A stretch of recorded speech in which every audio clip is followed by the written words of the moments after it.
Значи, ниедно предпријатие, ниедна компанија не е рекла добро. Нула. 49% рекле задоволително, 46% лошо, а 5% немаат мислење во врска со ова. Значи, би сакал ова да го формулирам на следниот начин.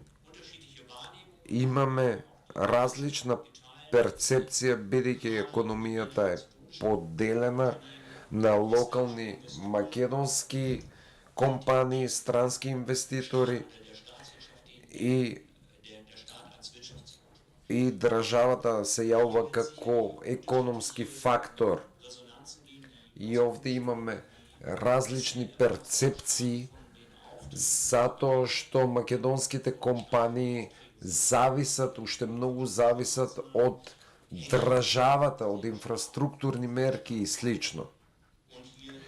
И овде една од причините за лошата оценка е токму тоа, доколку нема нови налози во врска со проекти, тогаш ќе се влоши ситуацијата.